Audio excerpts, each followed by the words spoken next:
Listen, you're looking right schmick out there, but me power's at 50 bloomin' %, so be a mate and give me a charge, yeah? Remember what I was saying? This guy voices Jace? Please be advised, the following presentation is not intended for minors. Morning comes, and the rosy fingers of dawn reach out and slap me right across the face. So despite my late night, I'm up early yet again. In hindsight, I really should have asked Victoria if her windows had any blinds. Luckily, my nap seems to have made up the difference, and by the time I've devoured another bowl of Hero O's and taken a shower, I find myself fully energized, not to mention a little less pungent. I pull the shirt Victoria left me over my head as I exit the bathroom. It's a lot more comfortable than my uniform, but I'm not sure why it says Postboy on it. Must be a brand. Hey, nice shirt.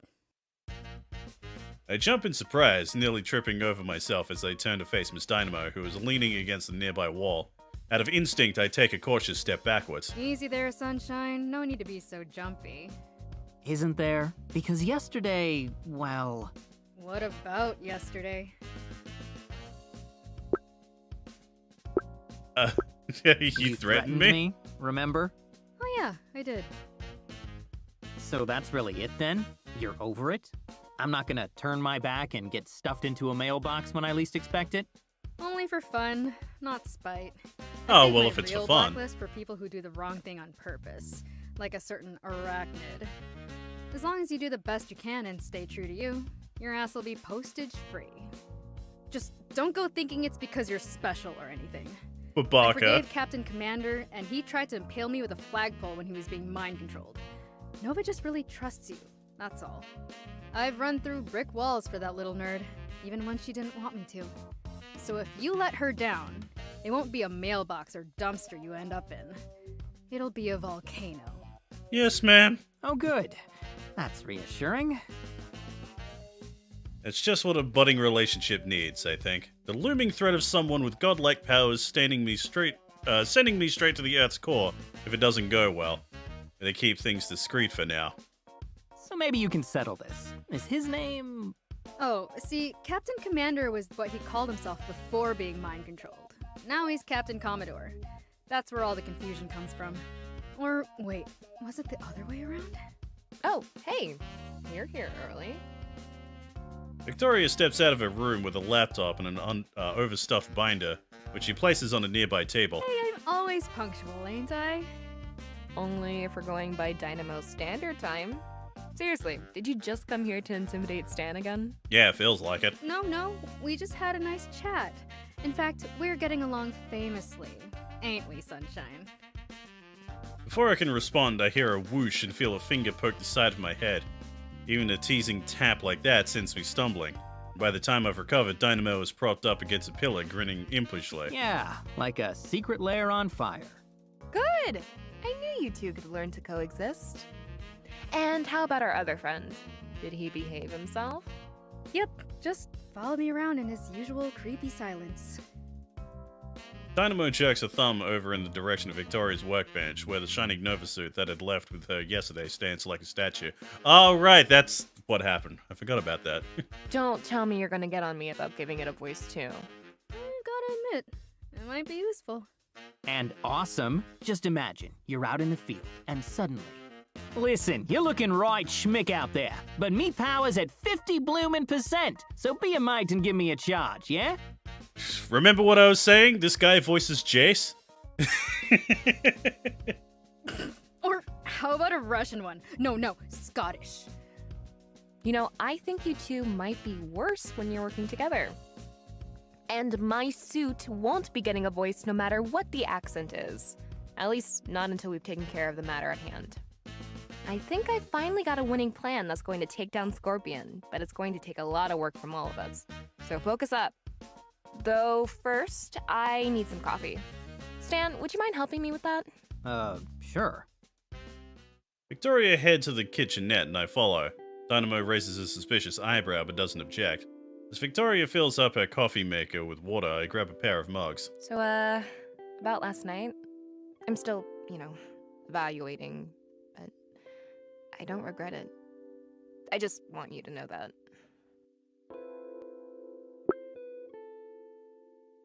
Admit it, you like teasing me. Admit it. You just like teasing me. Well, obviously, I'm planning to milk this for, I don't know. Is a month too much of a stretch? You're a monster. And here I thought superheroes were merciful. Just some of us. But speaking of, let's try to keep this to ourselves for now, okay? I promise we'll talk more later. But for now, there's still a lot to do, and... Yeah, I get it. She casts a knowing glance in Dynamo's direction, and I nod in understanding. Yeah, I get it. Take your time. I'm not going anywhere. Soon enough, the coffee is ready, and we return from the kitchenette to find Dynamo picking up one of Victoria's workbenches and setting it gently down in the middle of the apartment. Apparently, this is standard procedure because Victoria doesn't even acknowledge it. She just sets about getting her laptop hooked up to something and spreading the sheets of paper from her binder across the table. So with a shrug, I grab a stool and sit down across from Dynamo, though I use both hands. Not long after, Victoria has activated a holographic display of some kind, though it's looking a little cluttered. I swear, you've always got 1,000 tabs open. Because I always have a lot to do, okay? There's a system. There's always a system. Victoria clears her throat and hastily clears the display, leaving only images of Lord Bedlam, Madam Scorpion, and Lord Bedlam's lair. Anyway, let's recap the situation. Scorpion Group's latest product, the Henchman mobile app, was rolled out to 22 low-grade supervillains since it went into beta this summer. The latest being Lord Bedlam. Each of those supervillains engage in heists at server farms and data science facilities across the globe, just weeks after enrolling in the app. Bedlam was no exception, but when we intervened... Bitchface Supreme showed up personally to get in the way. Yes, Madam Scorpion that's a name. countered in person. That told us 3 things. 1, there was more to this than an app. 2, whatever it was, she had to be close to her goal to show her hand like that. And 3, there was something special about Lord Bedlam. I'm sorry, time out. Did you say there was something special about Lord Bedlam? The same Lord Bedlam that robbed a pet store last month. Yeah, good question. That's exactly what I said, which is why little Miss Super Spy over here decided to investigate in person. After doing a little financial sleuthing, of course. She gestures to some of the papers that are spread across the table. Receipts, tax information, all leading to Lord Bedlam. That's how I knew he was building something. I just didn't know what or where. Luckily, Scorpion was using Henchman to reload his roster, and you know the rest. Right. So she used him to build the world's largest, most evil custom PC in existence. She stole a bunch of data, and she's crowdsourcing henchmen.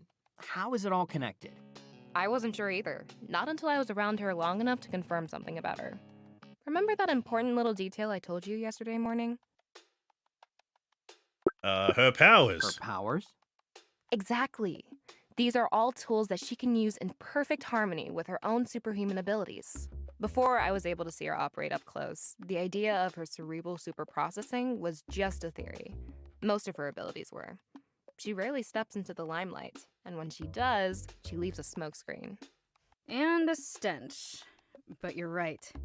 I've taken her on more than anyone, and I still can't nail down exactly what she's capable of. She really doesn't like her, doesn't she? Until last night, you mean? Exactly. This last heist was the final push she needed, and she couldn't resist the urge to see to it personally, even if that meant using her powers in front of us, however subtly. Maybe she thought it wouldn't matter as long as she killed you before you could act on it. Or maybe she was trying to show off for Casanova here. I think she was into you. Seriously? Oh, gross. Yeah, I felt that Thinking too. about that makes me feel slimy. Well, I wasn't into her back, all right? You know that. No? Then what are you into then? Do we have to know? I'm already feeling a little queasy here. No, I guess not. In any event, when you take her power into account, things begin to make sense. With a few taps on her keyboard, Victoria starts flipping through more images on the hologram of the other villains and their lairs from across the world. Soon they all show up on a map. The data that Lord Bedlam and the other villains in the Henchman beta program stole is on these servers on a private network, which she can connect to through... Scorpions! The hearts of men. The Henchman app. Bingo! Not only does it give her a mercenary army of henchmen to use at will, it also gives her direct access to her network at thousands of locations around the world. As long as a phone with Henchman installed is nearby, she can connect and put her cerebral superprocessing into overdrive. It'll be like she's a chess supercomputer on steroids. She'll be impossible to outmaneuver. Damn, that's actually kind of cool. Well, if we can't outsmart her, then we'll just have to overpower her. I'm not sure that'll be an option either. If she can make her calculations fast enough... Well, we can't let it come to that. That's why the three of us are putting a stop to it tomorrow. You mean the two of you are stopping it while I get you water bottles and orange slices, right? Look, I said I'd help, but this sounds nuts. And it's like I said when you asked why I became a henchman. I'm just a face in a crowd. There's nothing special about me that could help you guys out here. You could grab someone off the street instead, honestly. I don't see what I bring to the table here. If Scorpion's got all this going for her, what the hell can I do to help you stop her?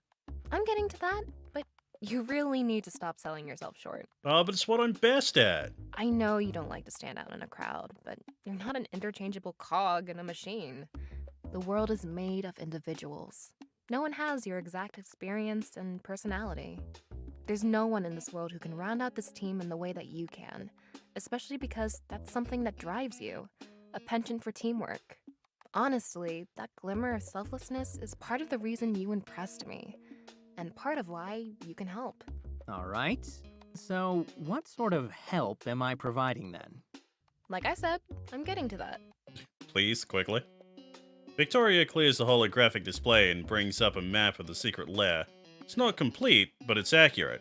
She probably made it while she was undercover. If the escape hatch in the cafeteria isn't on any existing maps of the lair, then it's in her power's blind spot. That means she may not have found it yet. A dot appears in the cafeteria's loading bay, followed by the word Alpha. So, our Alpha team will enter there, but only after our Beta team has forcibly entered through a more visible entrance here. A dot appears in the main chamber marked as Beta. Beta's goal is to destroy all the transports. What are they called again, Stan? Bedlam copters. Seriously? Well, they can't be that dangerous if they're named after that dweeb. Yeah, we're fine. But they can still fly, so we need to neutralize them to prevent any escapes. Luckily, their exit in the roof of the chamber is a perfect entryway for an airborne incursion. Beta team's job is to bust through that exit, destroy or disable the, Bedlam copters, and then engage the inevitable reinforcements. Meanwhile, Alpha team will covertly enter through the cafeteria and fight its way to the supercomputer chamber. A swarm of red X's move from across the base to the main chamber, while a green line winds its way through the halls until it reaches the supercomputer. Once there, Alpha team will upload a malware package to the supercomputer that should get the whole network stuck in a loop. At least, I hope. I just finished it last night, so testing hasn't been robust. But if it works, then it should give us a chance to incapacitate Madam Scorpion and escape. That's what I like to hear. Only problem is, why is my team Beta team? I should be Alpha team this time. That's bullshit. Oh, come on. How do you know you're Beta team? I never said you were. It's the Smash Shit team, and the other one is Sneaky Cybercode team. It's not hard to do the math. Fine, you're right. Alpha team is Stan and I, and you're... Just say Dynamo for God's sake. Okay, you're just Dynamo then. But one other thing, and don't be mad. If Scorpion shows up, you briefly engage and then retreat. What? Why? Because until we take down that system, she's too dangerous. And she's fought you before. In fact, she's gone out of her way to fight you. It sets off alarm bells, like she's counting on your interference. She wants to fight you. So what? I can take her. Even with that nanotech or whatever she's got pumped into her, she's not as strong as me. And I'm sure she knows that, but she avoided me and attacked you at the data science lab anyway. Something's not right about it. Just promise to play it safe. Please? Don't give me the puppy look. Fine. I'll be careful, all right? Good. Then that leaves Stan and I as Alpha team. Yeah, not feeling alpha team. Yeah, Not let's really go with feeling that. Alpha Team. What about something like Sabotage Squad, or at least Alpha Force? Both taken and probably cursed. They go through members so fast that at one point the Sabotage Squad was one chick with a baseball bat and a Jersey accent. It was a whole thing. Suicide Squad reference, yeah, we get it. Personally, I think you should go with Hench and Wrench. And that's exactly why you never get to come up with the names. Anyway, that covers the high-level plan. If it goes smoothly, I'll handle the malware activation myself. But just in case, you'll both have backup drives. They'll be plug and play, but a little slower than if I hook in directly. Any questions? Let's see. Pillar of Light? Sort What? of. I mean, Scorpion's plan definitely seems dangerous, but shouldn't she be threatening to blow something up? Or at least, like, merge all the computers into her brain through a big pillar of light? I always thought these things needed a pillar of light. Not her style. Megabitch Prime doesn't go for those over-the-top stunts. She still thinks like an assassin. It's the blade you don't see that kills you. That's part of why she's so dangerous. We get so distracted by the loud Lord Bedlam types out there that supervillains like her too often work unnoticed. And by the time we see them, well, that won't happen this time. Damn right! Man, I can't wait to see the look on that stupid, slimy face. Victoria shuts off the hologram and exhales, before gesturing to the papers scattered across the table. Anyway, I printed out some additional intel for you guys to take a look at. I need to tune up Kepler, but just holler if anything else comes up. Homework? On printed paper? You're killing me, Victoria. And if you're not prepared, Scorpion might actually kill you, so quit whining. We leave from here at 5:35 tomorrow morning, so we don't have much time. But if we work together and follow the plan, I know we'll succeed. It's not exactly the Gettysburg Address, but something about Victoria's words motivates me all the same. While Dynamo continues to protest, I find myself gathering up a few sheets and getting to work. Maybe it's the very fact that it's not a grand call to arms that I find so effective. I'm not being commanded into battle, I'm being talked to like an equal, even though I know I'm really not. Three of us split off to different corners of the apartment. Time flies as we set about preparing. Victoria works quietly on her suit, and I do my best to memorize her reports. Eventually, Miss Dynamo flies off. Ostensibly, it's to go on a patrol for a while to throw another red herring out there, but I don't think that fools Victoria. Based on how she shrugged it off, she probably expected it. When my eyes start to hurt from reading, I wash my uniform, stuff some cereal down my gullet, and practice more with the gauntlet Victoria gave me while she puts up her suit through its paces. At first, the weightlessness of the shield threw my brain for a loop, but I'm getting the hang of it now. As much as I can get the hang of anything with all these butterflies in my stomach. Some of them are from what awaits me tomorrow. The rest are blue, white, and gold. Should I say anything? No. I said I'd give her time. I meant it. Tomorrow's important. I shouldn't distract her with something like that. Tomorrow's uncertain, too. What if I embarrass myself or mess things up and the electricity of the moment is gone? What if we already lost it and I haven't realized it yet? What if... Stop! Jesus Christ! I jump and nearly smack myself in the head with my shield as I turn to face the intruder, who turns out to be Victoria in her full shining Nova regalia. I let out a sigh of relief and verbally deactivate my shield. What's wrong? Having a painful flashback to the Yeah, daily excuse match? me. Something like that. Sorry, I was spaced out. Is it dark outside? When did that happen? Victoria's suit cracks open as she steps out. She wipes the lock of her hair out of her eyes and stretches out at her shoulder. Light catches the glint of sweat in her skin and that glint of whiskey in her eyes. I'm staring, I know, but this time I don't try to hide it. Still early, but you must really be in orbit if you missed the sun setting. Is something on your mind? I open my mouth to reply, but hesitate halfway there. No, that's too direct, isn't it? I shake my head and hold up the gauntlet. Oh, you know, just this gift of yours. Still trying to get used to it and... who am I kidding? I pull the gauntlet off and set it aside. Taking in a sharp breath, I turn to face Victoria. This time I don't stop myself. Victoria, Need a break? Good, me too. In fact, that's why I came to check on you. Before I can respond, she grabs my hand and pulls me forward.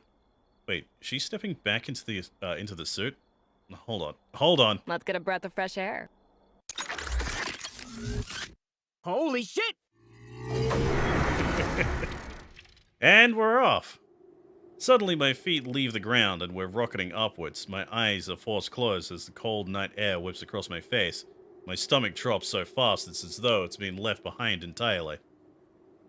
Then, just when my heart feels like it can't beat any faster, the roar of the thrusters quiets, and our pace slows until at last it feels like we've come to a stop. Still don't feel anything beneath my legs. For a moment they flail in reflexive panic, and a voice soothes my nerves and opens my eyes. Just relax. Oh, it's cute. You okay? Yeah, actually. Are you? You're looking, a little exposed. Of course I am. I'm still in the driver's seat. I just cracked the window a little. So you've done this before. Oh, hell no. This is a first. It does seem a little risky for you. Yeah, but I want to take risks with you. Aww. I didn't notice that we'd pulled so close. Our lips meet and all my senses are overwhelmed by that surge of electricity, even more potent than before. When at last we part, we don't need to speak. For a long moment we just hold close to each other, floating silently among the stars. It's peaceful up here. With you.